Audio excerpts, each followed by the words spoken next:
quieres hacer lo que vas a hacer, me dices.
Muy buenas tardes a todos los que están presentes. Bienvenido a este conversatorio del Grupo Historia de Veraguas.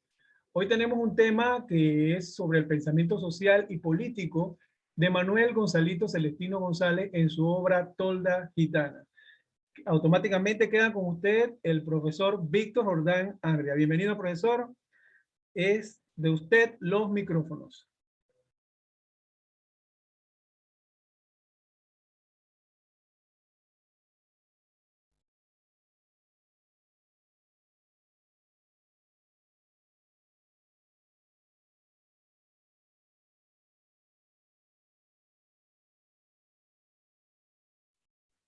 Profesor Víctor.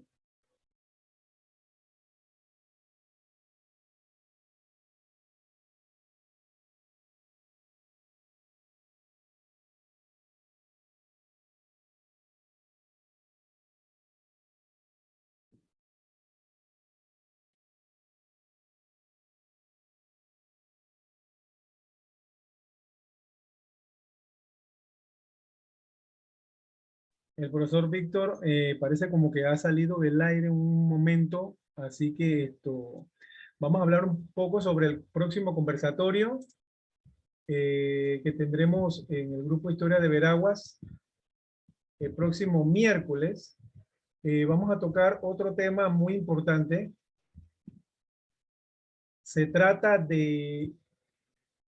sobre la Universidad Pedagógica en Escuela Normal Juan Demóstenes Arosemena, la Universidad Autónoma de los Pueblos Indígenas y la Universidad Agrónoma. Este es otro tema que va a estar próximamente en nuestros conversatorios del Grupo Historia de Veraguas. También cabe recalcar sobre nuestras revistas. Ya ahorita mismo nuestras revistas están en línea para que vayan hojeando la nueva, que habla un poco sobre lo que es el turismo y los sitios turísticos importantes de cada distrito de nuestra amada provincia de Veraguas. Así que vamos a esperar un rato a que se conecta. No sé si el señor Rafael Mugas quiere empezar su, su ponencia mientras que esperamos que llegue el profesor Víctor Jordán. Bueno, sí, para aprovechar el tiempo. Bienvenido, señor Rafael, adelante. Sí, muchas gracias. Yo le había indicado al amigo Jordán cierta indisposición que tenía para la conferencia, pero como es un conversatorio, decidí pues integrarme, y si me daban la oportunidad, pues intervenía. En fin, poco se ha estudiado de Manuel Celestino González. Cariñosamente se le conocía como Manuelito, Gonzalito, y es uno de los grandes escritores panfletarios que ha tenido la República de Panamá. Un orador extraordinario y un agitador de masas que cautivaba y guiaba los rumbos de las luchas sociales en Panamá. Tuvo una vida agitada y él nació un año antes del inicio de la República. Como bien señaló él en una columna, su instrucción primaria, decía él, agarrotada de limitaciones, no me permite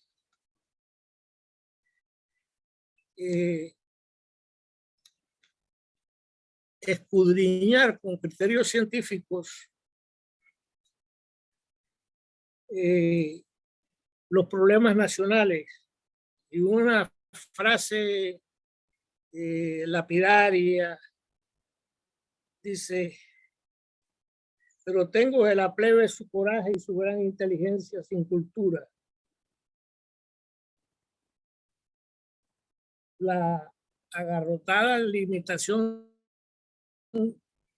educativa de escuela primaria, decía él, no le permite robarle el secreto al idioma, penetrar en el tabernáculo de la literatura para robarle su secreto, su elegancia, su ritmo y su armonía, ni mucho menos ahondar en los problemas nacionales con criterios científicos. Pero tengo intuición de la verdad, tengo emoción del sufrimiento y conozco el camino doloroso que conduce.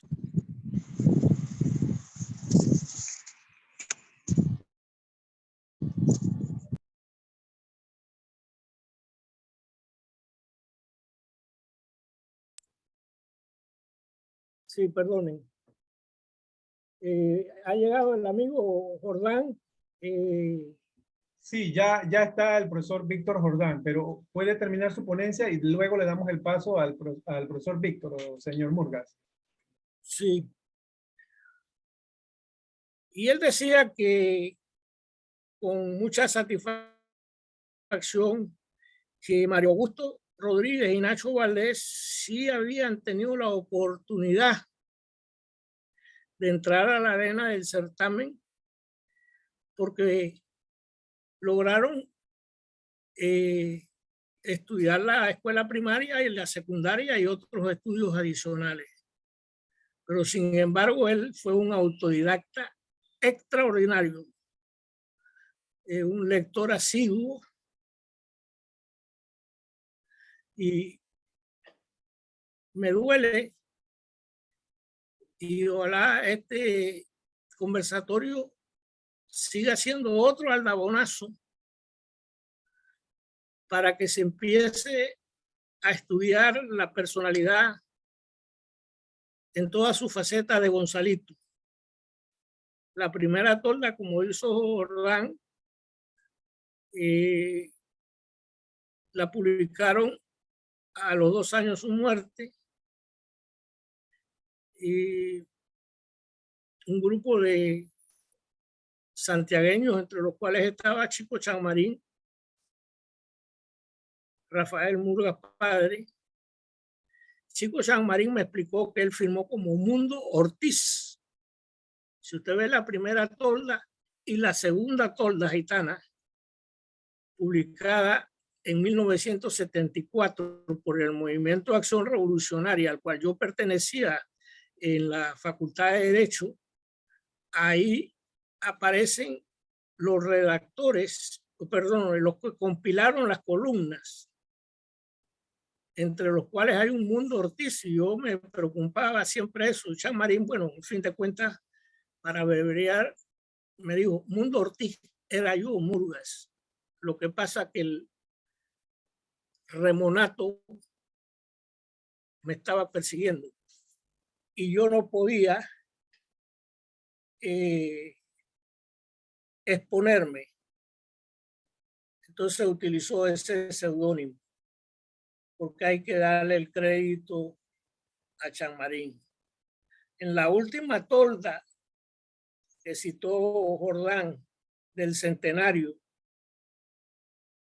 prácticamente en el 2000,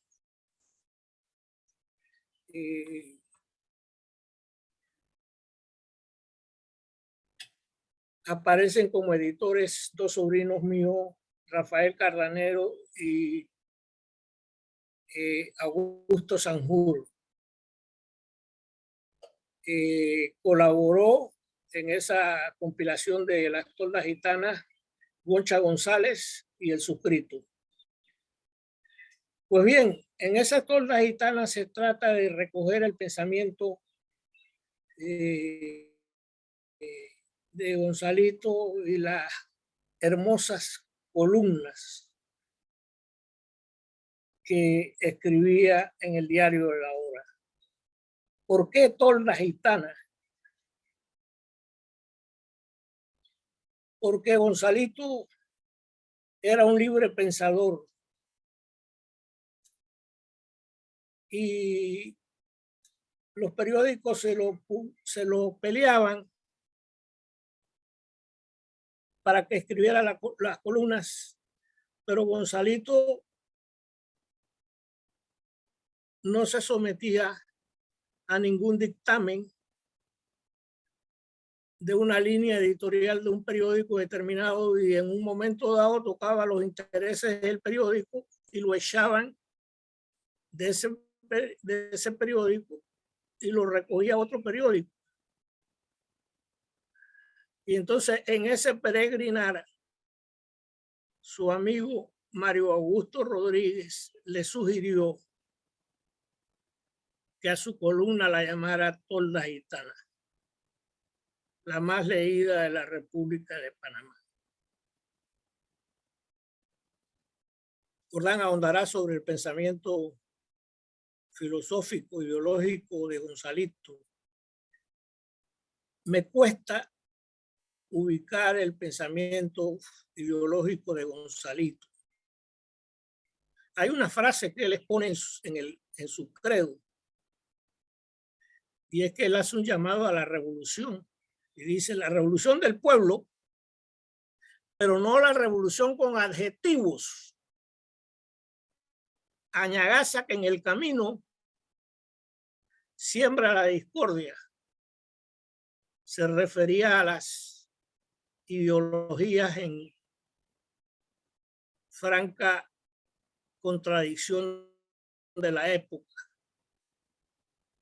Para mí él era un libre pensador. El profesor Olivardía le regaló un libro sobre Sartre y él escribió una columna. Y dice, los católicos y los comunistas coinciden en atacar el existencialismo de Sartre, aunque por motivos diferentes. Pero no puedo dejar de expresar, decía Gonzalito, que esa filosofía me conmueve. En fin, para mí Gonzalito era un libre pensador, no estaba atado a una ideología en particular y recogía de cada uno lo que él consideraba adecuado.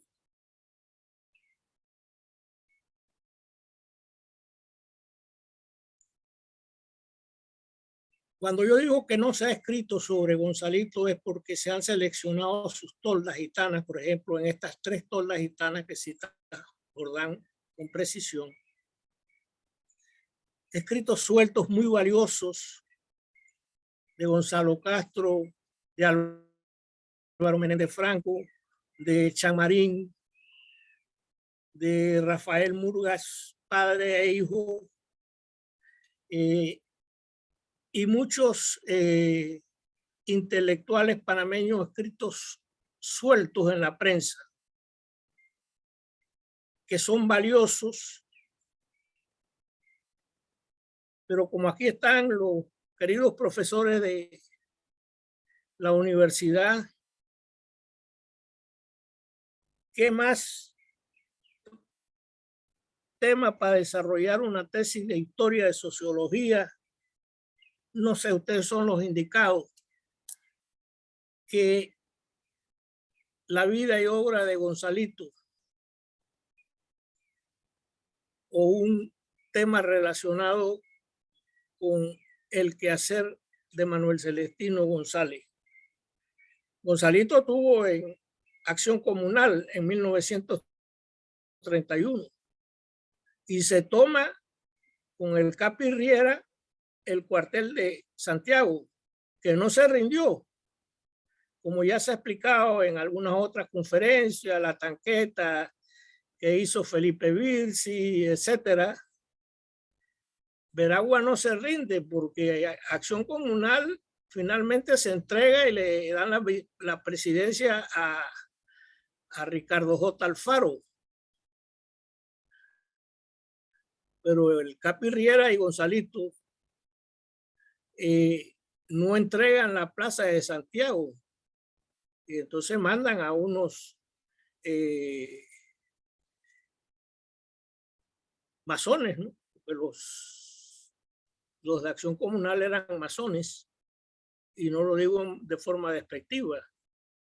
Y era un movimiento que levantaba mucha simpatía popular por el nacionalismo. Hay que anotar entonces que Gonzalito actúa en Acción Comunal en 1931. Él en una sola ocasión, no recuerdo la fecha, corrió para diputado por la provincia de Veragua y le robaron la diputación.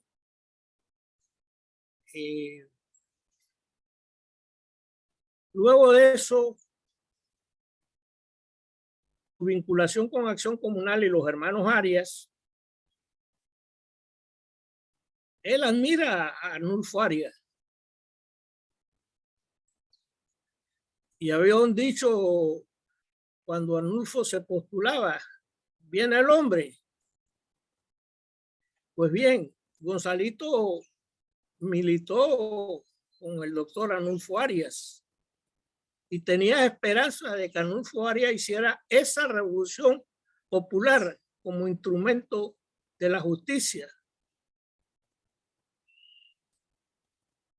Pero cuando Arnulfo Arias empieza a gobernar,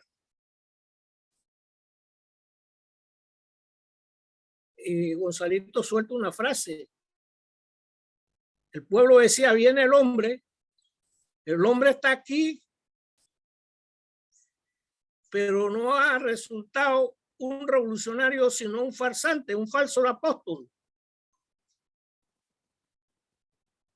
Previo a eso, en 1945,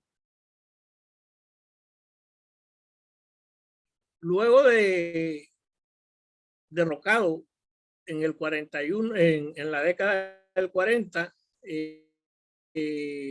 Arnulfo Arias, se da la insurrección de Colón, de un grupo de personas afines al doctor Arias, entre ellas Manuel Celestino González, que veía una esperanza en Arnulfo Arias. Se toman el cuartel de Colón,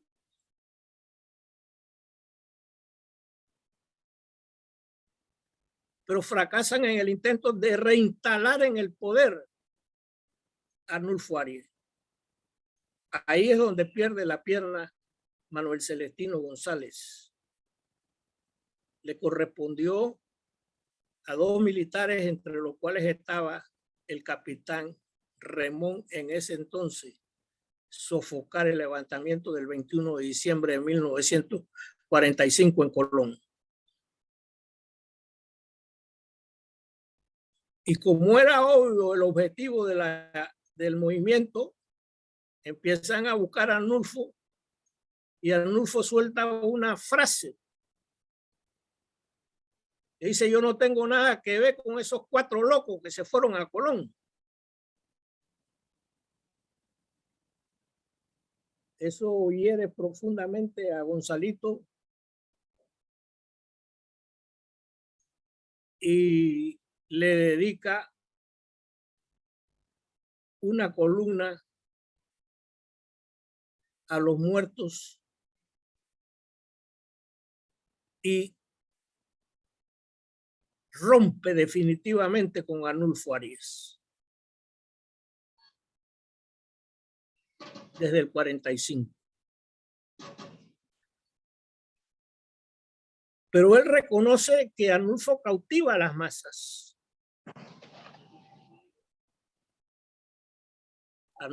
Gonzalito era antioligárquico.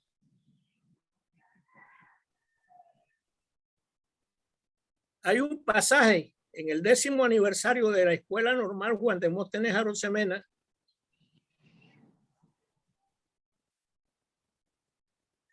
Arnulfo Arias, después del recuento de votos de 1948,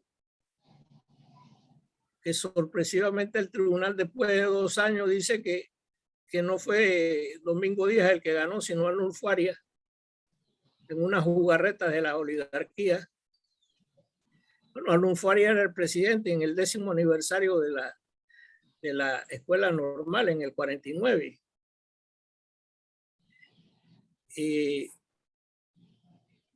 Y viene a un acto pues, que hace el pueblo de Santiago en homenaje a Juan Demóstenes Arosemena, aniversario de la muerte de Juan Demóstenes Arosemena. Y el pueblo de Santiago siempre buscaba a Gonzalito para todos los actos, era el orador oficial, fogoso, encantador, seductor de las masas.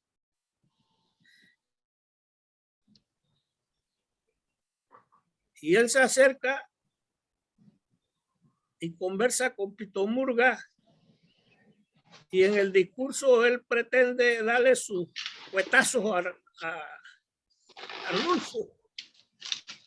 Y entonces Murga, bueno, lo aconseja y le hizo meter un homenaje al presidente Arosemena y la investidura del presidente de la República Arnulfo Arias. Murgas militaba con los liberales. Dedícate a, lo aconseja, pues, que se dedica a exaltar las virtudes de la escuela y de Juan Demóstenes Arosemena y no maltrate como pretendía al doctor Arias. Y en efecto, no. Ahí en la última tolda del centenario hay una fotografía donde aparece Arnulfo saludando a Goncito. Todas estas cosas son importantes conocerlas porque él vivió una vida muy agitada.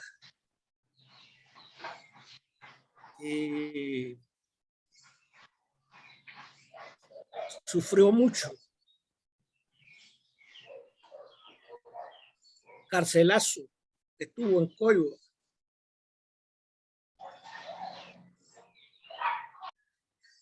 Y él le dedicó en la época del 45, cuando llega a la presidencia o se candidatiza a la presidencia Perón en la Argentina, él le dedica muchas columnas exaltando las virtudes revolucionarias de Perón. Y esas columnas llegan allá. ¿Y a quién le llegan? Le llegan a Evita Perón.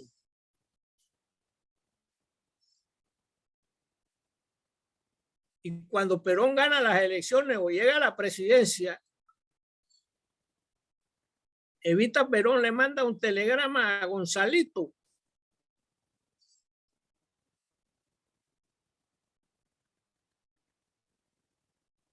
Y lo invita a la toma de posesión de Perón. Gonzalito responde el telegrama y le dice: yo soy un descamisado. ¿Cómo voy a ir yo para allá? Porque Evita Perón tenía el lema de luchar por el proletariado, los obreros, y ella los llamaba los descamisados.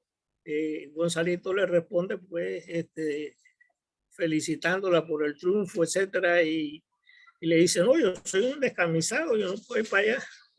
Y Evita Perón le manda el pasaje y él asiste a la toma de posesión de Juan Domingo Perón. Y en una de sus columnas, él menciona que sobre el techo de su recámara, que vivía ahí al lado del Banco Nacional, donde está el Banco Nacional, vivía con unas hermanas, flamea la bandera argentina con una gentil dedicatoria de Eva Perón. Estos son detalles que enriquecen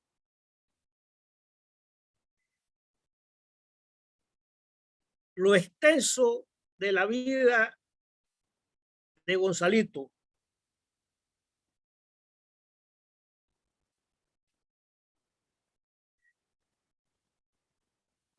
Él tenía el problema de que era alcohólico.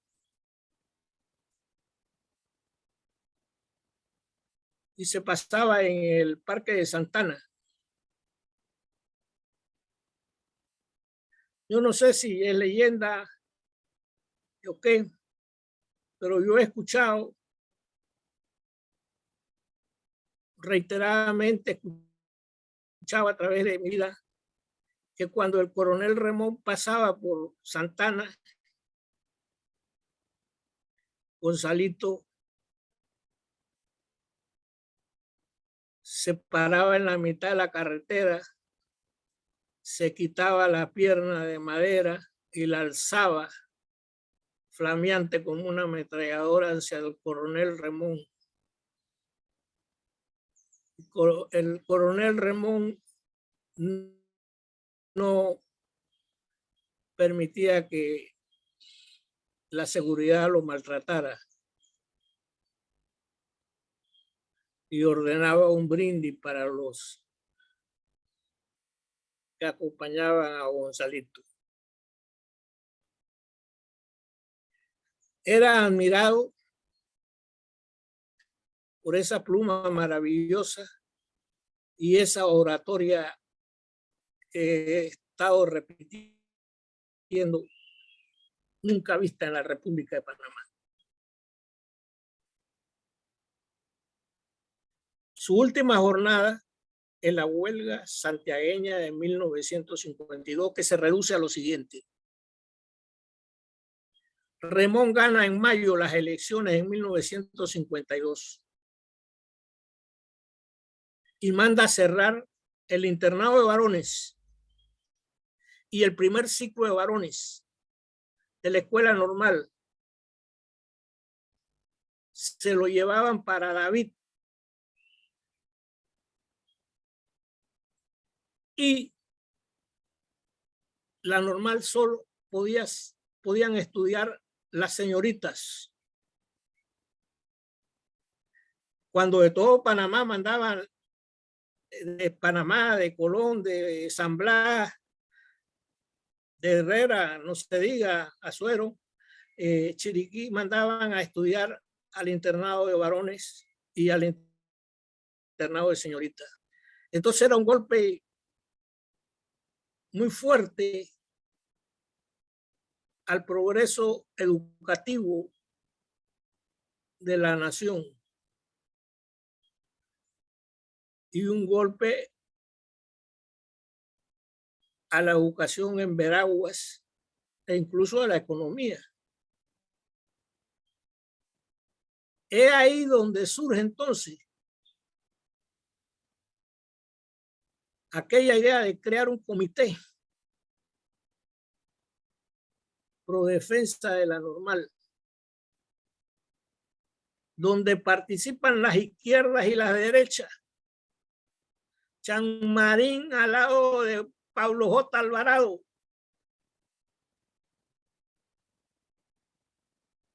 Gonzalito con Julio Herrera,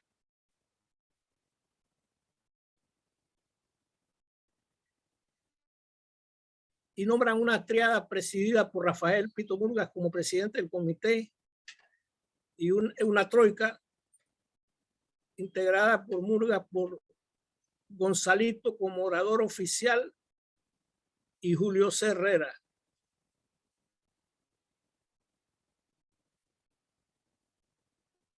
Eso es para escribir una tesis de historia. Se crean las milicias populares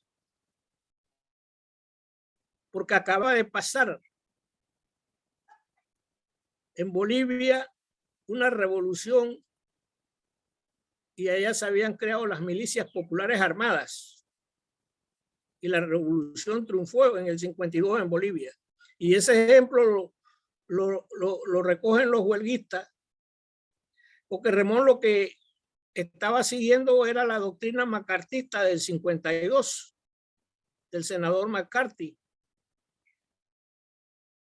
que metieron presos intelectuales que no eran cineastas, que no eran comunistas, y bueno, en los propios Estados Unidos. Y luego ordenaron pues que eso sucediera en América Latina. Y entonces veían a los varones de la escuela normal como un hervidero de líderes. Y Remón quería deshacerse de eso, y cuando tomaba posesión en junio, en septiembre, octubre, era un periodo largo, se ha reducido ahora, no tener que cargar con las huelgas y las protestas de los normalistas. El pueblo se tomó la ciudad.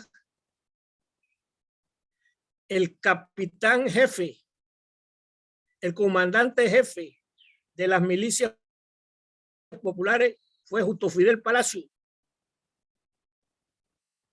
que era un hombre moderado,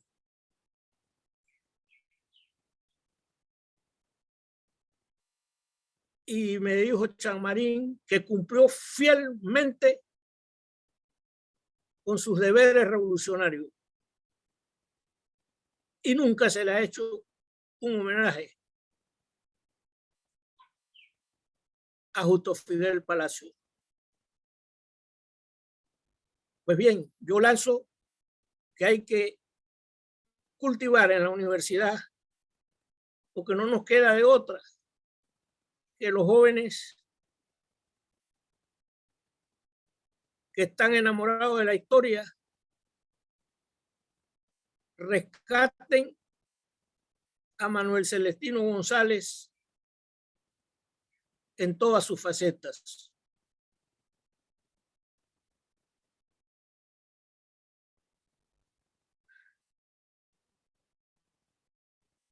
La policía, para tomar gasolina en la bomba de un señor Sierra, tenía que pedir permiso a Justo Fidel Palacio, que le extendiera un permiso para tomar gasolina. Un control total. Todas las tardes salían los santiagueños en desfile desde el parque hasta la escuela y desde la escuela al parque, cantando el himno nacional, la marsellesa, y en varias ocasiones la Internacional Socialista. Bueno, esa fue la última jornada, porque el decreto de Rubén Darío Carles, padre, que cercenaba la escuela normal, se dieron y fue derogado bajo la mediación del arzobispo, en ese entonces obispo, Monseñor Tomás Clavel.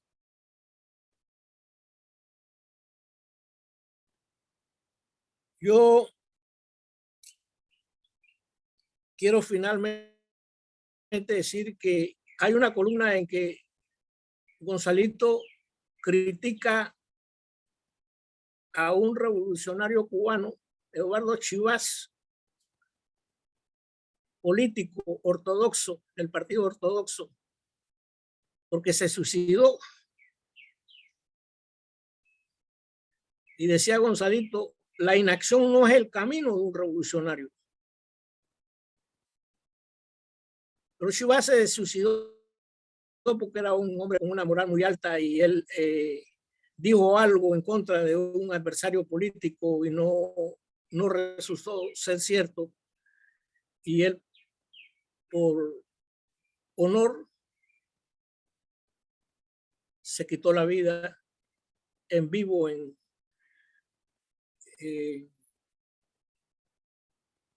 un discurso en la radio. Habiendo escrito Gonzalito eso, él opta por la cicuta purificadora y se suicida un 26 de diciembre de 1953 y deja para la posteridad su testamento político. Yo no me extiendo más porque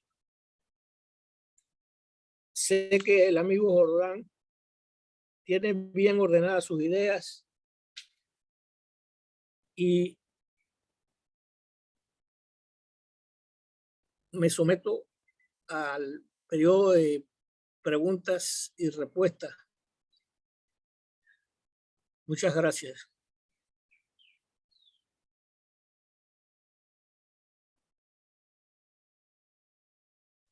Profesor Víctor, usted puede continuar y a la final hacemos el periodo de preguntas y respuestas.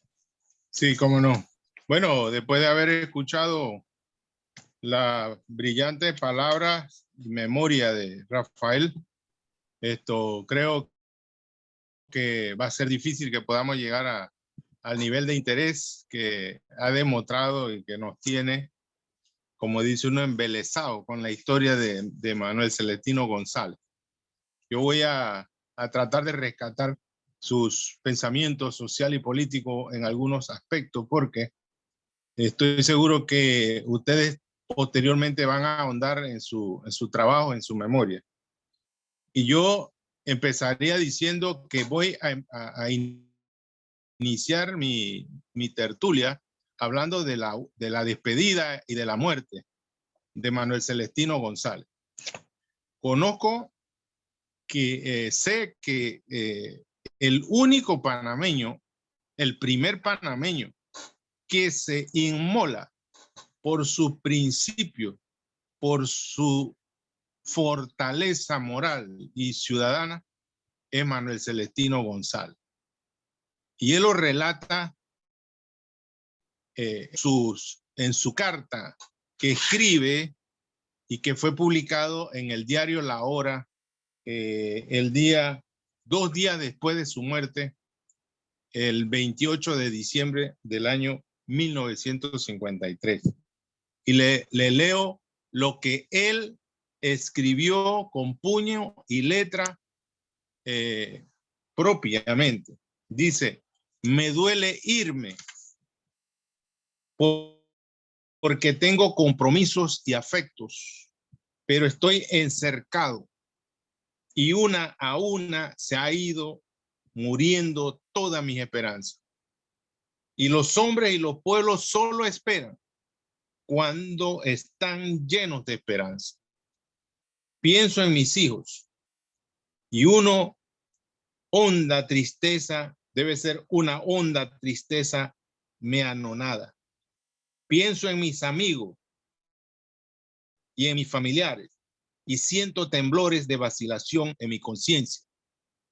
Pienso en mi patria y me parece que soy un soldado que se fuga cuando ella más lo necesita. Pienso en el pueblo panameño y quisiera quedarme para seguir quemando mi palabra en la lámpara estremecida de su angustia. Pero nada me detiene, porque la amargura, como yermo subterráneo, ha destruido mi existencia. No es una amargura de no ser, sino amargura de no haber logrado que el pueblo panameño realice sus ansias de justicia. Dentro de poco me tomaré el cianuro, recordando a Sócrates con su copa de cicuta y recordando en la cruz a Jesucristo. Postdata: Rafael Murga, Rafael Pito Murga, Luis Vargas, Julio C. Herrera, Juan Peñalba y Carlos Alcedo, acábenme de cargar. Recuerdos. Esas fueron las últimas palabras de Manuel Celestino González. Como ha dicho nuestro compañero, paisano, magistrado Rafael Murga, hay que rescatar la figura, el valor, la moral, los conceptos, la ideología de Manuel Celestino González. Y esta es una deuda que no solamente tiene Santiago y Veraguas, sino que tiene todo el país y quizás lo tiene también toda la América Latina. Algunas cosas son importantes saber de Manuel Celestino González antes de entrar en su pensamiento. Primero, que su condición socioeconómica no le permitió poder realizar sus sueños, que era graduarse en la escuela, en el Instituto Nacional y ser un maestro como él aspiraba. Por su situación económica tuvo que regresar a Santiago, incorporarse a los oficios domésticos de la casa y de la familia. También él pudo viajar a México, a Cuba, tratando de entender y buscar esa relación entre el Partido Revolucionario de México y toda la fuerza y los movimientos en América. Estando en Santiago, después de no haber terminado su ambición su ambición de ser un maestro. Ahí lo nombran a pesar de que tenía un 6º grado o tal vez un primer ciclo. En aquel tiempo no sabemos exactamente, estamos hablando imagínense ustedes, de la década del 20, porque él nació en el año 1902. En el 20 tendría 18 años y la escuela normal se funda se abre en el 38. Quiere decir que Santiago, entre el 20 y el 38, era totalmente un pueblo rural. Pero los educadores y los maestros en aquella época no tenían que tener títulos porque eso era un lujo. Graduarse en un colegio secundario de maestro, eso era un lujo. Eso era para gente que tuviera que tener mucho dinero. Y se nombran como maestros aquellas personas que podían leer y escribir y podían ayudar y enseñar a leer y escribir. Por eso él se desempeña como maestro de enseñanza primaria en la escuela de Guayaquil, aquí en Vía Aeropuerto. Y estoy seguro que ni los educadores de Guayaquil y los educadores los miembros ciudadanos del pueblo de Guayaquil desconocen precisamente el paso de Manuel Celestino González. Y también trabajó en la escuela de Calobre. Otro rasgo importante de Manuel Celestino es que él, estando en la capital, se vincula a las luchas políticas, a los movimientos políticos, los movimientos populares, precisamente con el doctor Belisario Porra en sus campañas para llegar a la presidencia. Y él ingresa a la organización Acción Comunal y el 2 de enero de 1931, cuando se da las aldabonazos, la lucha de esta organización integrada por gente muy, muy valiente, muy arrojada, muy disciplinada, toma el liderazgo de Acción Comunal y organiza un capítulo de Acción Comunal aquí en Santiago. Y cuando la Acción Comunal, como dice Rafael, es derrotada en la capital, acá se mantiene el foco y la llama viva de la lucha de resistencia contra los gobiernos corruptos en aquel momento. Pero Gonzalito no solamente se queda en eso. Él inicia un proceso de educación, de capacitación, de formación a la comunidad, de enseñarle las políticas y toda la podredumbre del sistema. Y en eso participan amigos, compañeros de calle, de barriada, de pueblo, como Isaías Pinilla, Armando Ramos, Julio Ernesto Vargas, Eduardo Suárez y otros. Y comienza él también a tener sus ideas izquierdistas. Claro, al manifestar sus tendencias izquierdistas, lógicamente que vamos a encontrar la reacción del pueblo y de otros sectores que lo cuestionan por sus ideas izquierdistas. Él se hace miembro del Partido Nacional Revolucionario, que estaba liderizado en aquel momento por Arnulfo Arias. Y con ese partido, ellos inician o intentan tomarse el cuartel de Colón, y en esa hazaña y en esa gesta heroica es herido y pierde la pierna, ¿verdad? Y ya nos habló Rafael de cuál fue la cobardía y el trato que le dio Arnulfo Arias a Manuel Celestino González, que arriesga su vida, lo da todo para hacer cumplir sus ideales. Ahí hay un cambio rotundo en el pensamiento y en la obra de Manuel Celestino González, porque a partir de ahí como que comienza a ser más autónomo, como ya no se encasilla a seguir líderes y a seguir organizaciones, sino que él por sí mismo desarrolla su propio pensamiento y inicia un proceso también de escribir, de llegar al pueblo, a las masas, a través del único medio que podía lograrlo, que era la pluma, la redacción en los periódicos. Él tiene una frase y un lema que simplifica, que es simple, pero que sintetiza todo su pensamiento social y político. Orden y disciplina. Siempre que se pegaba, como dice Rafael, su borrachera, porque era alcohólico, lanzaba y decía: la solución de los problemas de este país es el orden y la disciplina. Si no hay esos dos elementos, no se pueden cambiar las estructuras oligárquicas que habían en Panamá. Esa parte de ser escritor, de ser periodista, nace por la propia necesidad de comunicarse con el pueblo y lanzar sus pensamientos y sus palabras al pueblo panameño. Y el hecho que el periódico La Hora le dé a él cabida en ese periódico tiene un significado muy grande, porque podríamos decir que fue capaz de poder superar las estructuras de dominación de la época, del macartismo, de la persecución a todo panameño, que fue capaz de cuestionar, de tener ideas populares o de ideas progresistas, era inmediatamente sentenciado y juzgado como un personaje peligroso para la sociedad.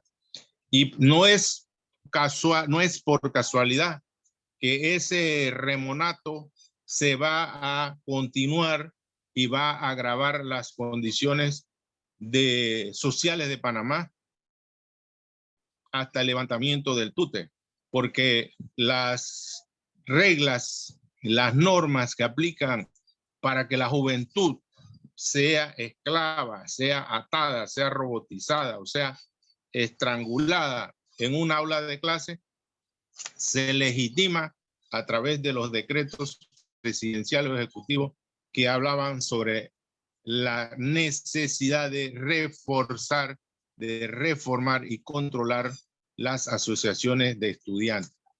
Y hay una ley que en esa época se aplicó mucho, que se llamaba la ley de la vagancia.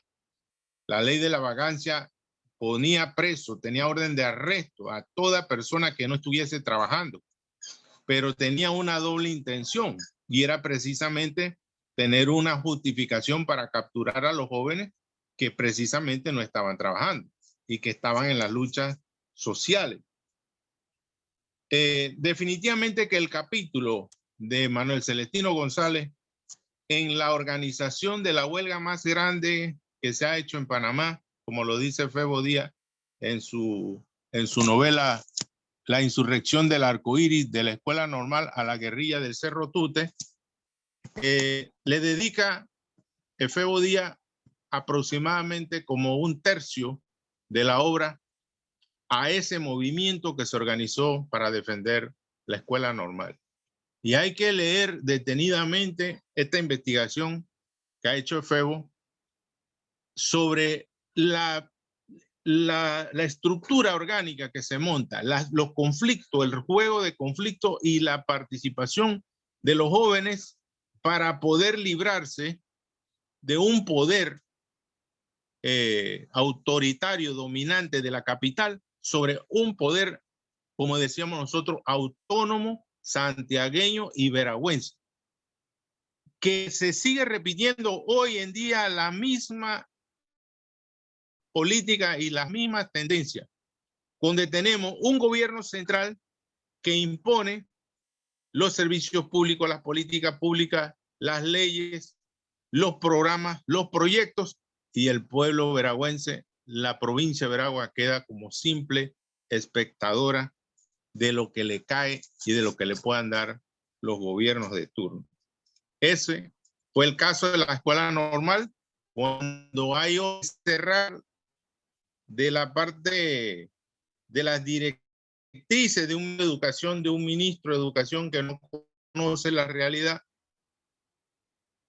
contra una juventud que despierta y busca defender los intereses de toda la sociedad de Santiago y los intereses de toda la sociedad del interior, porque Los estudiantes de la escuela normal precisamente tienen esa característica, que son oriundos de diferentes provincias. Y aquí se combinaban, se conjugaban ideales, cultura, lenguaje, modos y formas de ser y comunicación que podían, como decía el gobierno en aquel momento, ser peligroso para la estabilidad del gobierno oligarca de este momento.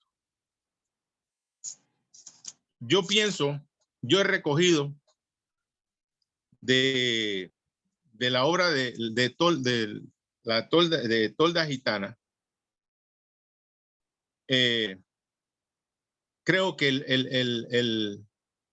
el párrafo que escribió el Movimiento de Acción Revolucionaria, donde el compañero Rafael fue parte, el 14 de junio de 1974, cuando lanzaron esta edición, y también en el marco del bicentenario nuestro de la independencia de Santiago de Veraguas, que no ha terminado todavía. Yo quiero leerle a ustedes estas palabras que escribieron. Pienso que fuiste tú, Rafael, o fue un grupo. Dice así: el mar, consciente de la importancia que para las orientaciones revolucionarias del momento actual tiene el mensaje de acción revolucionaria que nos legó Manuel Celestino González con su vibrante prosa de periodista insigne, de combatiente irreductible. Ha promovido esta segunda edición de Tolda Gitana con el propósito que nuestro pueblo, con el incentivo de la mística de patria que incendió siempre el alma y el verbo de Gonzalito, se ponga en marcha para la conquista de la patria nueva, que pueda presentarse en el corazón de América como asiento permanente de lucha inclaudicable, libertad y justicia. Esto está en la página 1.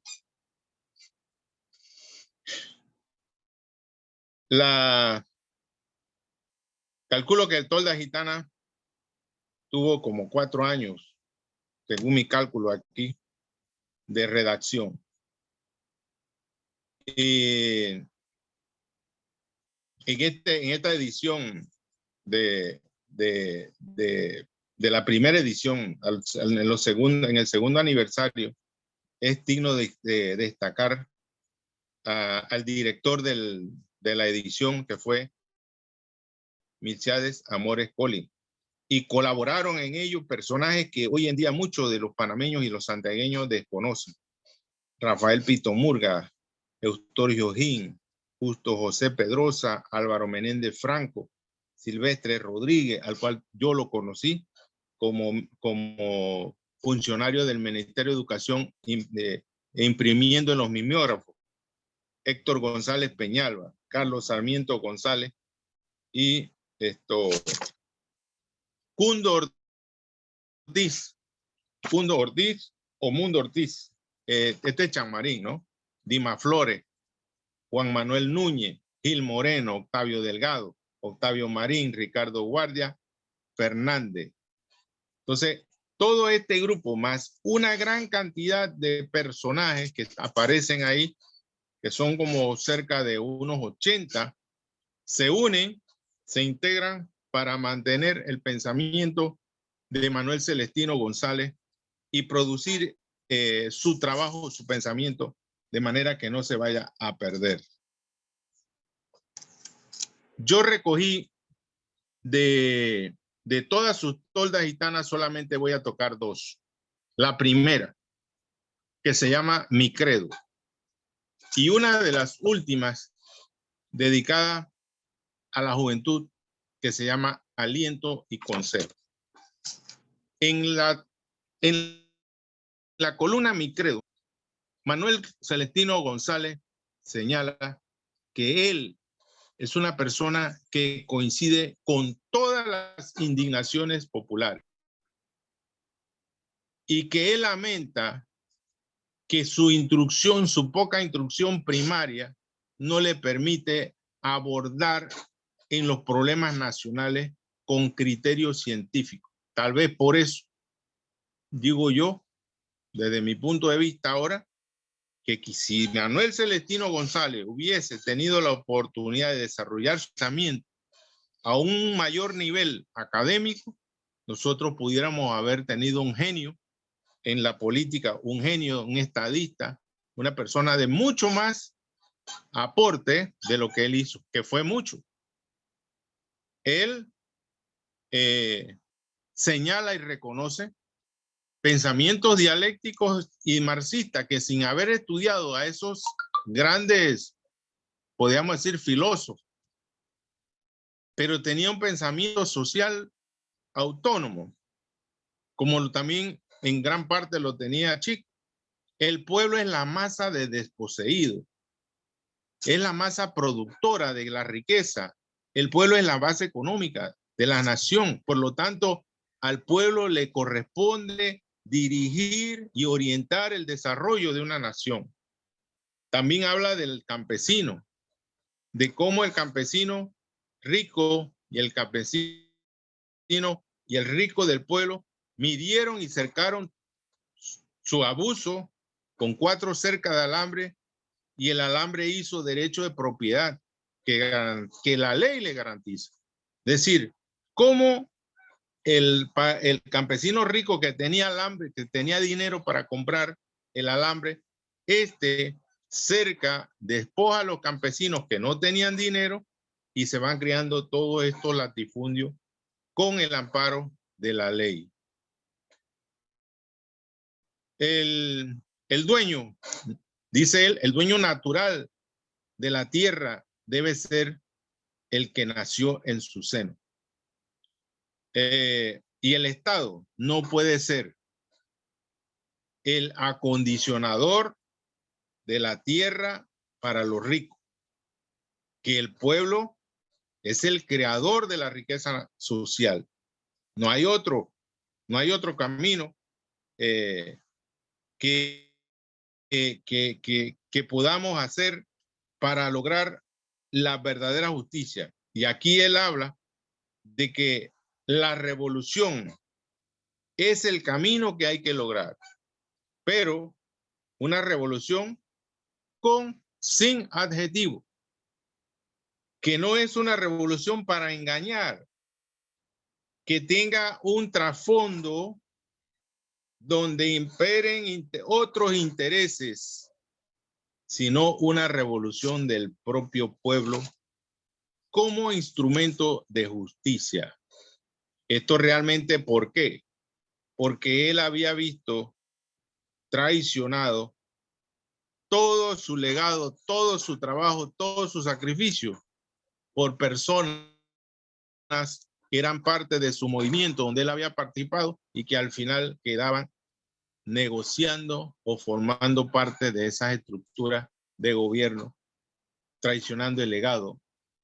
Entonces él hablaba de una revolución verdadera, liderizada por el pueblo, sin ataduras, sin engaños, sin chantaje, sin oscurantismo. Bueno, el otro artículo, la otra columna que él escribió y que la he tomado un importante interés, se llama Aliento y Consejo. Él habla de que existen hombres estáticos y reaccionarios. No pueden haber hombres estáticos ante un hecho social que está ocurriendo en un país. No pueden haber reaccionarios frente a la injusticia y la pobreza que está viviendo el pueblo, frente a la entrega de la soberanía y de la riqueza a manos de un grupo. Y ahí hace un llamado y caracteriza a la juventud, una juventud, él llama la atención a una juventud digna, digna del nombre de joven, de llamarse joven. Llamarse joven, según Gonzalito, es ser digno. El joven es el que fija nuevas metas. Y como dice él, con el arco seco tenso de sus entusiasmos, dispara sin cesar la flecha de sus ideales en incansable lucha generosa. O sea, no es cualquier concepto, no es cualquiera juventud la que está abordando Manuel Celestino. Es una juventud comprometida, pero además con pleno dominio, la conciencia de hacer una sociedad mejor en su ambiente. Habla de una juventud sincera. Dice, la juventud sincera es la única palabra que no debe faltar en su contexto, en su estructura. En un país donde no haya una juventud sincera, es un país pues prácticamente perdido. También reconoce en esa columna el papel del Cholo. El Cholo es un semanario que se edita aquí en Santiago de Veraguas y al cual él le dedica unas reflexiones. Él habla de que el semanario es una vía para que la juventud tome conciencia revolucionaria de Veraguas y que esa conciencia tiene que aumentar y crecer como una espiral en ascensión continua. La juventud, dice el Cholo, el semanario El Cholo, tiene que ser como una ametralladora en disparar incesantemente contra los explotadores y los farsantes. O sea, que la prensa y los medios de comunicación no pueden callar, ni pueden quitar la vista, ni dar la espalda frente a las injusticias y las pobrezas que viven los panameños, los ciudadanos o los veragüenses. Yo creo que con esto, esta palabra y estos mensajes de Manuel Celestino González, nosotros cumplimos una pequeña etapa.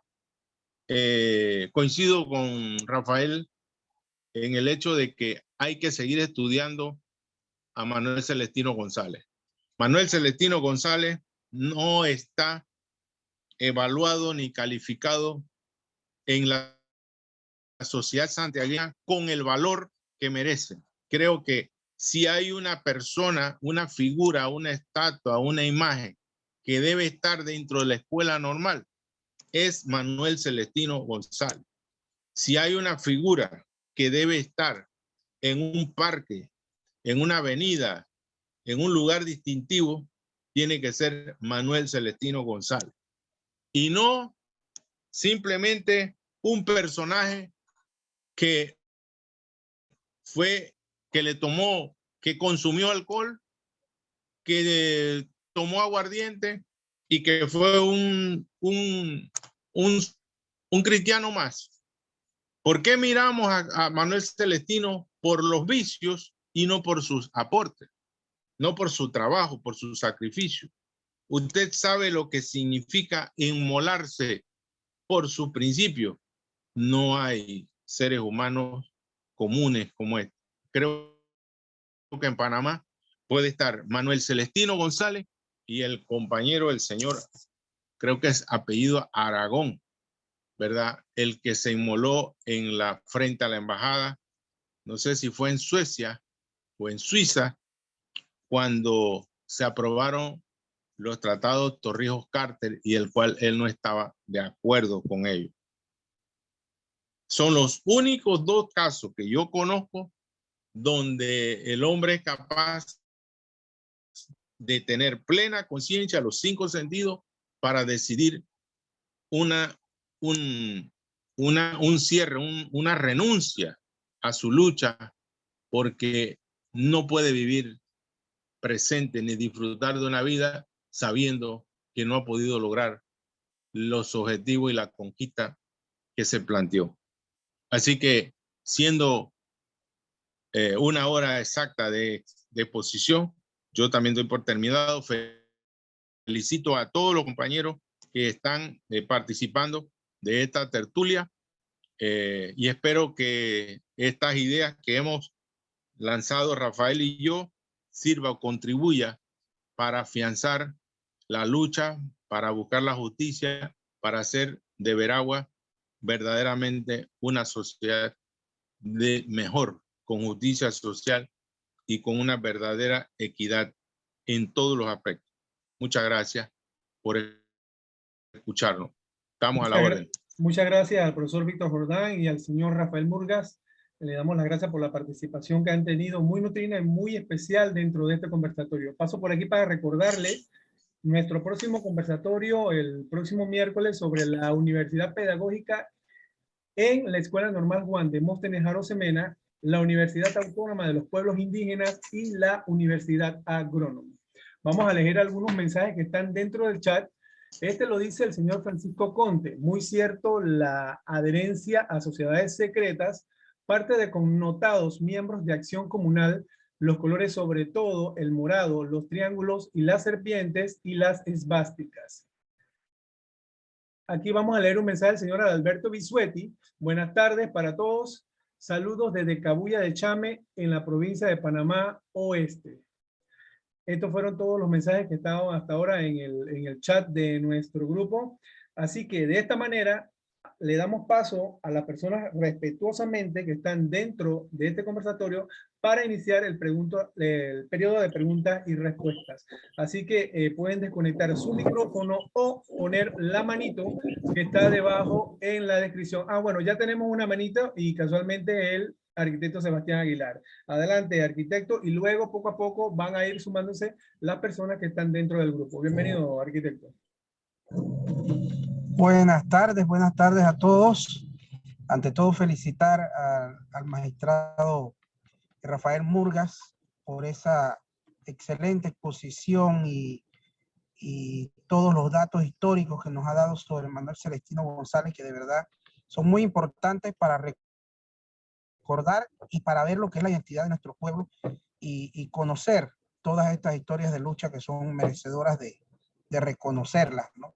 Y desde luego al sociólogo Víctor Jordán por estos análisis importantes que hace sobre este personaje y sobre el contexto que se vivía en esa época, ¿no? Hay un aspecto que quisiera que los dos me apoyaran en esto, y es que me llamó mucho la atención, y es el pensamiento de Manuel Celestino, recalcando la importancia de los jóvenes en las revoluciones, ¿verdad? Y una palabra que para nosotros es algo seca, ¿no? Decir jóvenes, solamente la involucramos o la vemos, la visualizamos por la edad, jóvenes, pero el concepto de la juventud que él habla tiene un concepto mucho más ideológico, de mucho más ¿cómo les podría decir? No tan vacío, no tan seco de decir que el que es joven es porque tiene tal edad, sino que esa juventud lleva ese fuego, esa revolución, ese pensamiento, esa fresquedad de poder cambiar las cosas. Entonces, ¿cómo hacemos para que los jóvenes actuales, que sabemos, yo lo sé por ser docente universitario, de que esa llama está ahí, de que ese pensamiento está ahí, de que esa motivación está ahí, pero muchas veces no los han dormido por tantas entretenciones que tienen, tanta publicidad, el entretenimiento que lo tienen por todos lados. Entonces, esa llama de ese joven preocupado por su futuro, preocupado por el país, preocupado por todo lo que pasa, a veces está como dormida, como esperando que se le coloque algo de combustible.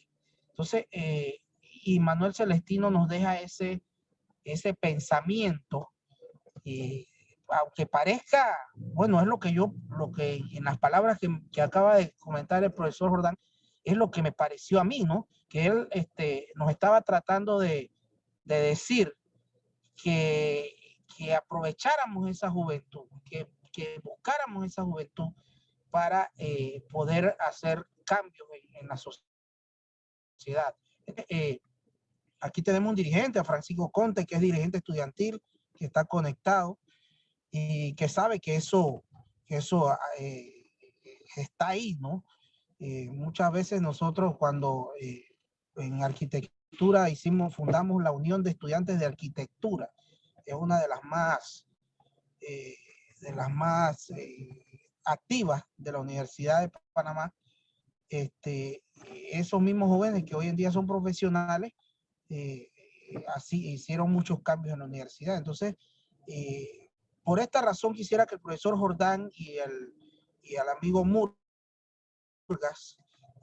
me amplíen un poco ese pensamiento que tenía Manuel Celestino sobre la juventud, que yo veo que él la recalca y que por mucho tiempo, y digo, no solo la recalca en texto, sino también en práctica, porque todos los movimientos de la escuela normal los fueron dirigidos por jóvenes.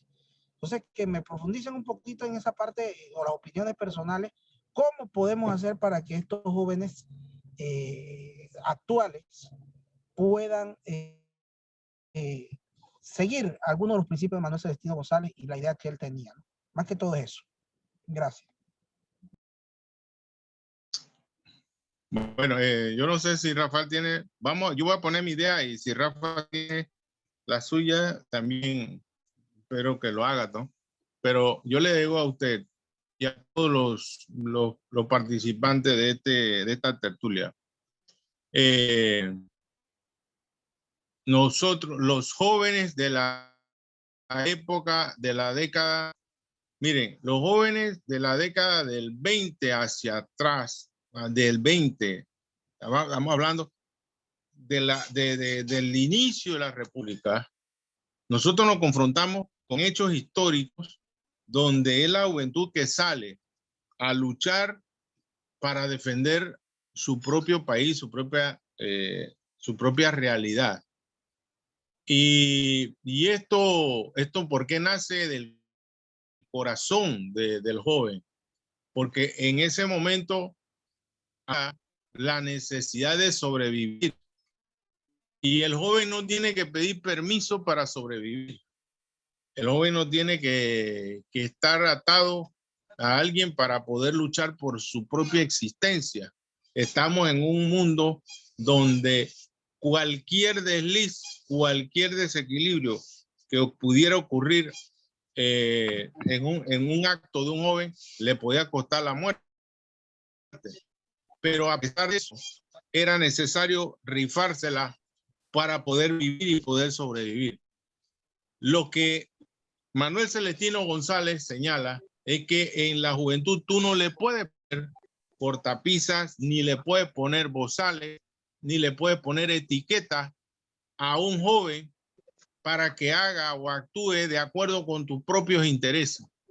Él confía en que esa conciencia de ser joven, de ese pensamiento, de esa energía de ser joven, es capaz de poder llegar a un grado superlativo de conciencia y de enfrentarse a la justicia. Lo que tenemos hoy, después del año 52 y después del 59, cuando el mismo ministerio, el gobierno de Ernesto de la Guardia, impone un decreto mordaza a la juventud, a través del Ministerio de Educación, lo van domesticando y lo van alienando a los intereses del poder. Eso hasta el día de hoy se mantiene. Ni en la misma universidad los jóvenes son capaces de tomar decisiones por su propia voluntad y por sus propios ideales, sino que siguen grupos, siguen reglas, siguen mensajes ideológicos, siguen consignas y no son capaces de decidir ni de participar por su libre albedrío en buscar soluciones a los problemas que tienen. Entonces, un joven que es niño en la escuela primaria, desde la escuela primaria, un niño que no participa en la organización, en los gobiernos infantiles, en la organización de sus directivas, en los problemas de su escuela, cuando él crezca, va a seguir siendo lo mismo. Simplemente un objeto, un sujeto, como dice él, lo ha dicho, un sujeto que es totalmente robotizado. Un joven que tiene, ¿verdad?, una mentalidad totalmente hermética, cerrada, que no es capaz de establecer, estática. Él habla de hombres estáticos y reaccionarios, porque cuando tenemos jóvenes de esa naturaleza y no han cultivado su liderazgo y su poder, vamos a tener jóvenes reaccionarios al cambio. Y cuando usted le habla al joven de programa, de proyectos, de política y de acciones, usted se enfrenta a un desinterés y a una reacción. Ese es mi punto de vista.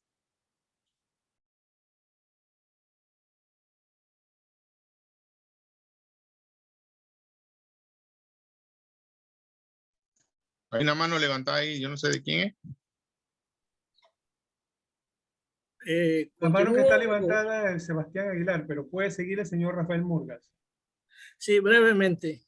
Darle las gracias a Jordán, porque yo afirmé que no se había escrito sino artículos sueltos por intelectuales y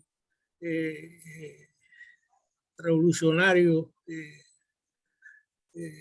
etcétera, más Gastón La Gitana.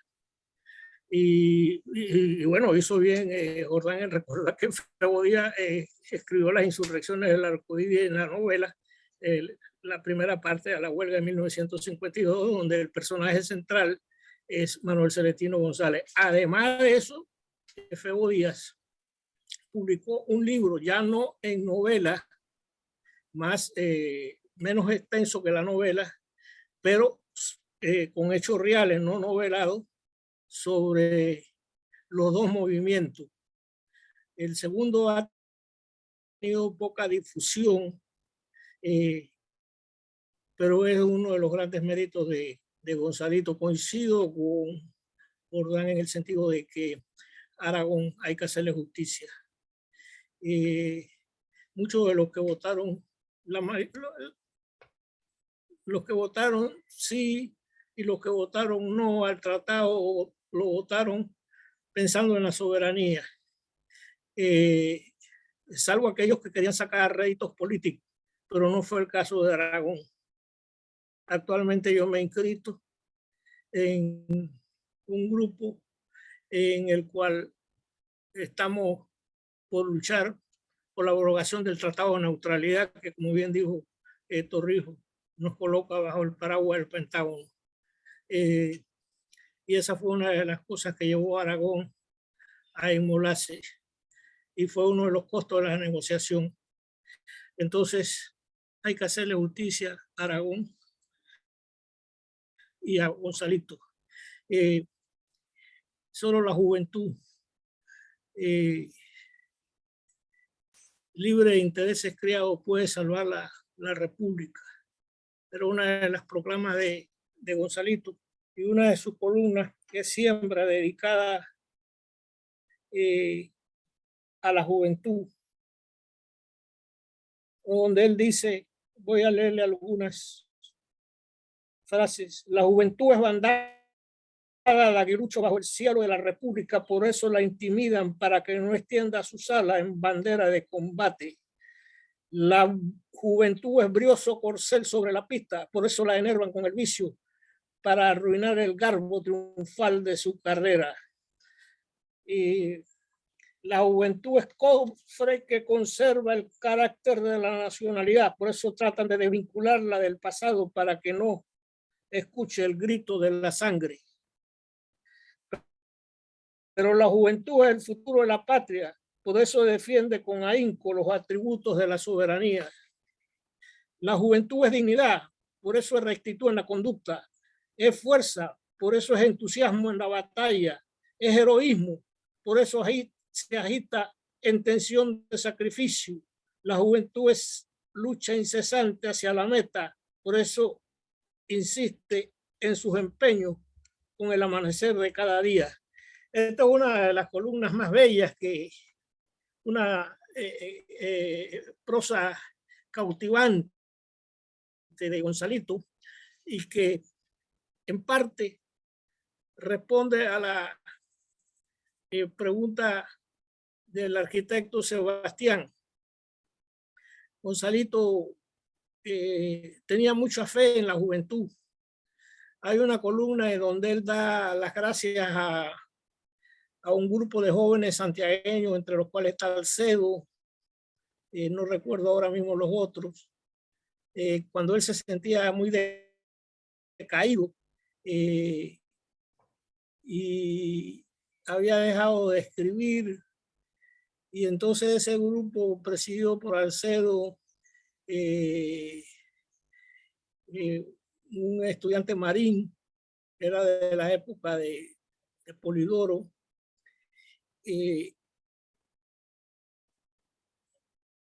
compran una pluma Parker, que en ese entonces pues era una cosa extraordinaria,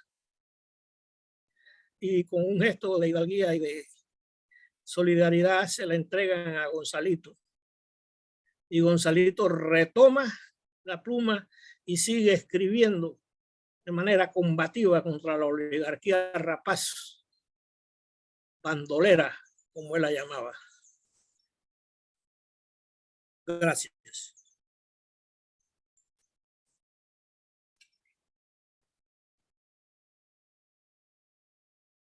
Ya saben, para poder seguir con este conversatorio, le pueden desconectar su micrófono y hacer la pregunta a los dos moderadores.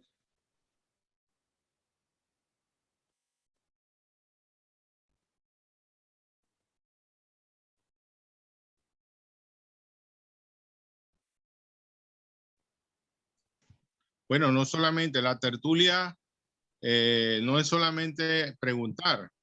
La tertulia es para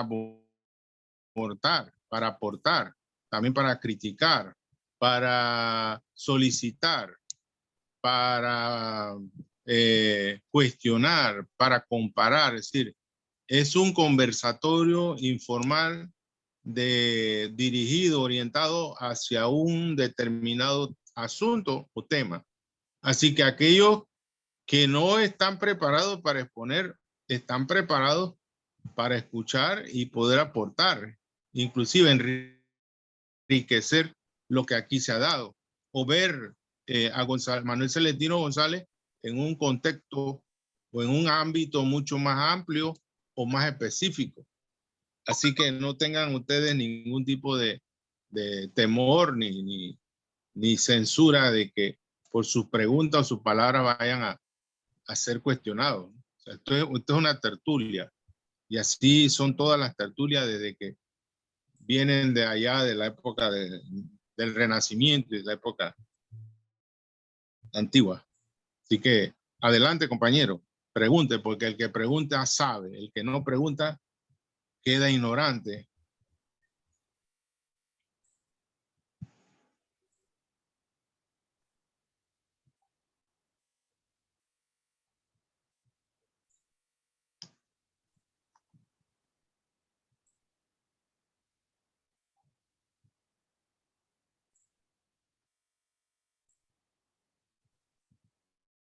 Aquí tenemos la mano de la profesora Elia González. Adelante, profesora, puedes conectar su micrófono y dar tu aporte. Buenas tardes, casi nochecita, a los dos magníficos expositores, a mi colega, amigo, hermano, profesor Víctor Jordán, y al doctor Rafael Murgas. Escuchando la historia de este insigne panameño y veragüense, desconocida, porque realmente creo que no se ha contado nada sobre él, y la historia lo tiene prácticamente anulado a nivel nacional, y en la provincia de Aragua ni siquiera se menciona como tal. no se le ha hecho ningún reconocimiento ni un honor a esta gran figura. Tal vez se le recuerda por cosas totalmente negativas como las que mencionó el profesor Víctor, y no por su movimiento y su pensamiento político y social. Y otros gallardos veragüenses que también creo que mencionó el doctor Rafael Murgas, como fue el licenciado o el señor Justo Fidel Palacio, que de él tampoco sabemos casi nada. Prácticamente yo estoy escuchándolo hoy y soy socióloga y metido en todos estos temas de los movimientos sociales y luchas sociales en el país desde la República, y lo desconocía como tal. O sea, el comentario o la pregunta es, ¿qué ha pasado en materia histórica, en el rescate de nuestra historia de país, de república, de nación y de la provincia de Veragua, que sobre de estas personas que han dejado un legado tan importante para el movimiento social y el pensamiento crítico, político y social? ¿Qué ha ocurrido? ¿Por qué han sido borrados de la historia? ¿No han sido mencionados? ¿Y qué se está haciendo para poder entonces rescatar la memoria de estos magníficos veragüenses? Bueno, podemos darle una opinión a la profesora. Gracias, Elia. Esperamos que sigas mejorando para que pronto te incorpores a las luchas. Sabemos que tú eres una mujer de batalla, que tuviste tu accidente, pero que pronto te vas a recuperar y estarás con nosotros en las jornadas que vienen, que cada vez son más importantes. Hay una verdad que usted ha dicho. Si los hombres y las mujeres que olvidan su historia están destinados, digo yo, al fracaso o a la desaparición de su propia identidad. Por eso, nuestro principio en el grupo Historia de Veragua es hay que amar nuestra historia para que podamos amar el presente. Nadie ama, nadie defiende lo que no ama y nadie ama lo que no se conoce. Aquí está resumido o sistematizado este llamado que usted nos está haciendo. Nuestros medios de comunicación, nuestra producción intelectual y literaria, que debió haber nacido del Ministerio de Educación, porque la ley orgánica así lo establece, lo dice, que en cada pueblo, en cada ciudad, tienen que haber bibliotecas, tienen que haber museos, tienen que haber campos deportivos, tiene que haber producciones literarias nacionales sobre nuestra historia. Pero ¿quién cumple la ley orgánica de educación? Hemos vivido a lo largo de la historia de ciertas épocas, momentos de crisis, donde los presupuestos no alcanzan para la producción cultural, para la producción literaria, menos para los museos. Nuestras bibliotecas se caen, se las comen los comejenes, no hay inversión, no hay mejora, no hay atractivo, no hay producción de libros nacionales, no hay feria. Si no lo hacemos nosotros como ciudadanos o sociedad civil, se va a borrar toda la historia, como estamos pasando con la Fundación Chanmarín. Entonces, tenemos nosotros aquí en este grupo que sacar, como dice uno, del tripas corazón y producir más y mantener en llama ardiente la historia de Veragua, rescatarla, no dejar de participar, de investigar, de traer, de preguntar sobre la historia de Veragua. Estamos haciendo un trabajo digno, tal vez no reconocido por las autoridades, ni tampoco nuestro interés que lo reconozcan, ni nos den medallas, ni museos. Lo importante es que ya este documental está listo, está preparado, y todas las generaciones futuras que vendrán van a verlo y van a saber quién fue Manuel Celestino González. Entonces, pero no solamente él. Tenemos muchísimos personajes, como te ha dicho, que son totalmente desconocidos. Y hay que empezar por el magisterio, la escuela normal. Yo le estaba diciendo, nuestra escuela normal es la cuna, la base de la cultura. La mayor riqueza de un país es la historia y la cultura. Si nosotros abandonamos nuestra historia, si abandonamos nuestra cultura, estamos abandonando la riqueza y tirándola a un tinaco, tirándola a un basurero. Entonces hay que rescatar la normal. La normal no se le puede abandonar. La normal tiene que ser parte del pueblo y el pueblo parte de la normal, porque en ella están todas las condiciones dadas para mantener a perpetuidad la historia y la riqueza de esta provincia y de todo el país. Entonces, sigamos luchando para que nuestros compañeros historiadores motiven a los estudiantes de historia, para que la normal motive a los que están estudiando y aprendiendo desde el primer ciclo hasta el último, el magisterio. Porque si nosotros no lo divulgamos, entonces todo esto se va a una fosa, al olvido. Así que esa es la triste realidad. No esperemos que nos resuelvan los problemas desde Panamá, ni desde la capital, ni del Ministerio de la Cultura. Aprendamos a resolverlo nosotros y después vendrán muchos más apoyos. Sí, yo quiero agregar brevemente que ese grupo de veragüenses que a los 2 años de la muerte de Gonzalito tomaron la iniciativa de seleccionar las toldas gitanas y publicarlas. Y luego el mar en el 74 y la publicación del centenario de la República de la tercera tolda gitana, donde se agregaron otras toldas. Yo estoy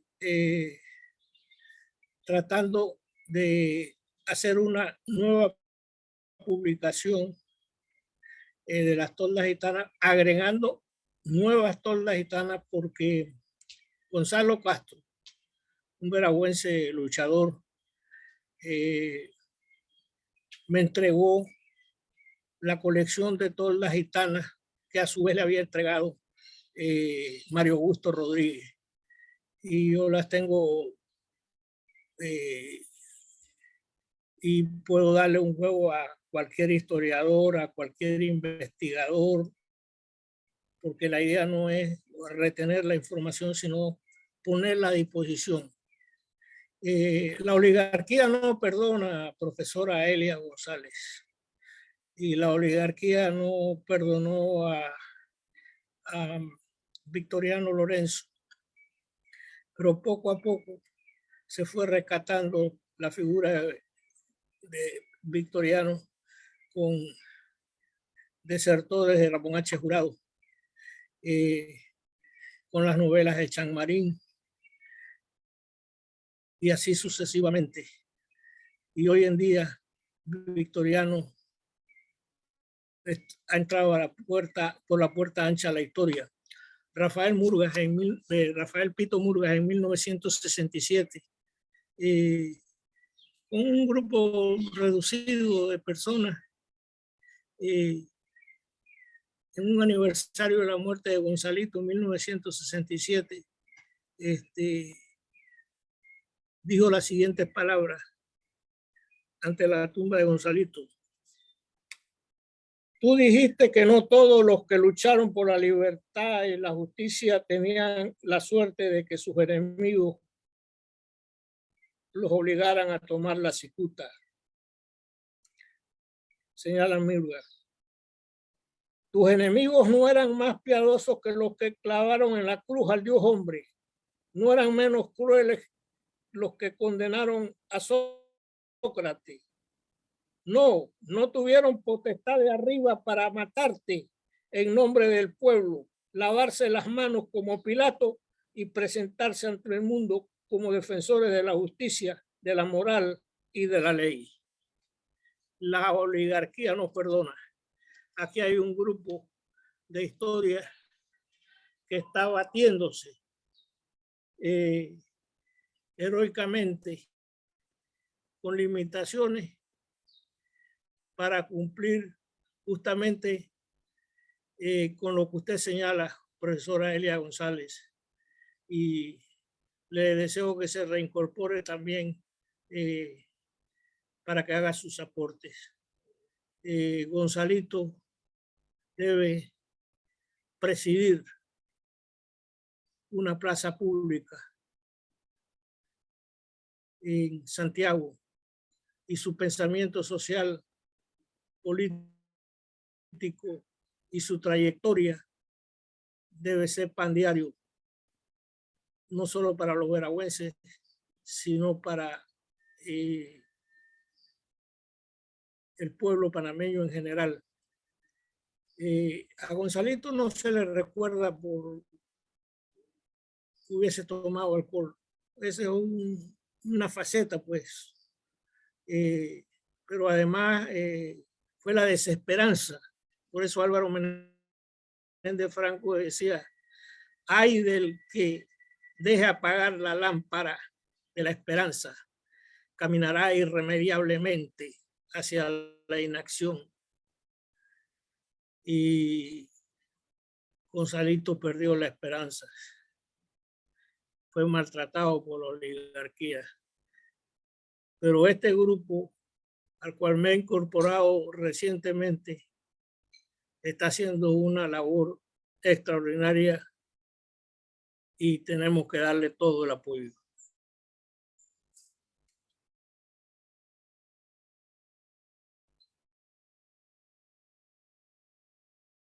¿Algún otro aporte o si no el profesor Víctor y el señor Rafael Murgas para que...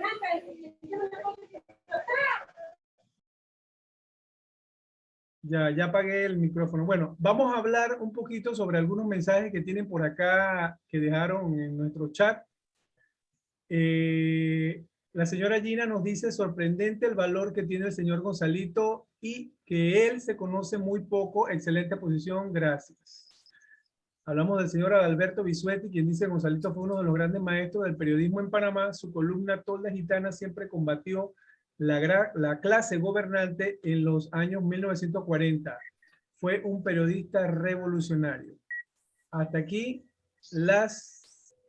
los comentarios dentro del chat. También de la profesora Elia González, excelente, doctor Murgas. Bueno, no sé si de repente no hay más preguntas o más aportes de parte del público. Le cedemos el paso entonces al profesor Víctor y al señor Murgas para que nos den su finalización pues, sobre el conversatorio y si nos den expectativas y qué se quiere lograr sobre la marcha de lo que se está hablando el día de hoy. Bueno, yo quiero decirle ya a manera de cierre y de despedida a este grupo, a este importante grupo, a los 16 participantes que estamos ahora mismo en esta tribuna, en esta sala, pero sé que van a haber miles y miles y miles de participantes más que se van a unir, que van a pedir este video, que van a conocer este documental a lo largo de los próximos 10 años. Decirles a todos los que están conectados con este mensaje que hay que tener fe, que hay que tener confianza en la juventud, como ha señalado Manuel Celestino González. Pero como hemos hablado de él, yo coincido con Rafael de que a Manuel Celestino González todavía hay que desenterrarlo. A Manuel Celestino González está enterrado en en el cementerio de Santiago. Conozco su tumba y sé que pasan años que ni siquiera una flor se les coloca, una ofrenda floral. Está olvidado. No solamente está olvidado en sus restos, sino que está olvidado toda su obra, todos sus ideales, toda su amor a Panamá, a Veragua, al pueblo, a los campesinos, a los indígenas, los tienen olvidados, abandonados. Entonces, que hagamos un juramento de leer sus obras, de revisar su pensamiento, de investigar su camino, sus luchas, sus victorias. Creo que en Veraguas volvemos a descubrir nuevamente que existen altos valores históricos y personajes que en la medida en que uno lo va estudiando se va dando cuenta de la gran riqueza y el gran aporte que tienen para el país. Uno, admiro, por ejemplo, del doctor Belisario Porras, no solamente porque fue estadista honrado, sino porque fue revolucionario, liderizó un cambio total en el país, adueñándose o acuerpando el liberalismo, montando una revolución que no se pudo llegar y que se sepultó en el puente de Caledonia. Conocemos a Polidoro Pinzón, que ofrendió su vida hasta el último minuto de su existencia, junto con sus hermanos, junto con sus parientes, junto con su madre, para rescatar el país, rescatar la patria, rescatar la soberanía. Y ahora conocemos a Manuel Celestino González, que también entrega su vida como una ofrenda al Todopoderoso para ver si hay justicia y si algún día los santiagueños, los veragüenses y los panameños toman la decisión de construir un país, una patria nueva y erradicar la corrupción, la oligarquía y el nefasto la maleantería que hay en este país. Así que ese es mi mensaje final. Muchísimas gracias.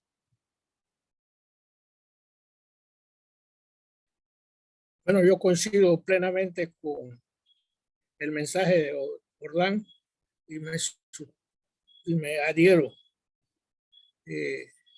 Para mí ha sido un honor esta exposición, en tanto que desde los 7 años yo vengo escuchando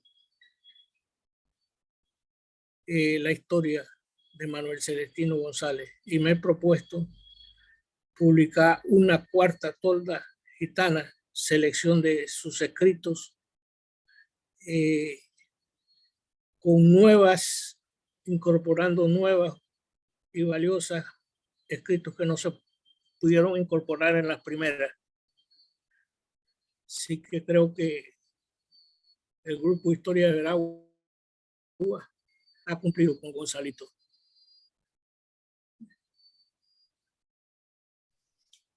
Muchas gracias, señor Rafael, y muchas gracias, profesor Víctor. Y le damos gracias a todos los que están en esta sala por haber asistido a este evento que de verdad fue muy interesante y que un evento que le rindió honor a una persona como era el señor Gonzalito González. Así que a todos les damos gracias y damos por concluido el evento de esta tarde. Y los instamos para los próximos miércoles, y en especial este miércoles que viene, que va a tener un tema también muy interesante. Vamos a repetir el tema y de una vez damos paso a el cierre. El tema de la próxima semana será la Universidad Pedagógica en la Escuela Normal Juan Demóstenes Arosemena, la Universidad Autónoma de los Pueblos Indígenas y la Universidad Agrónoma. Así que gracias a todos, sin más que decir, nos despedimos y nos vemos hasta el próximo miércoles. Saludos y bendiciones. Hasta el próximo miércoles. Saludos a todos. Gracias por su atención.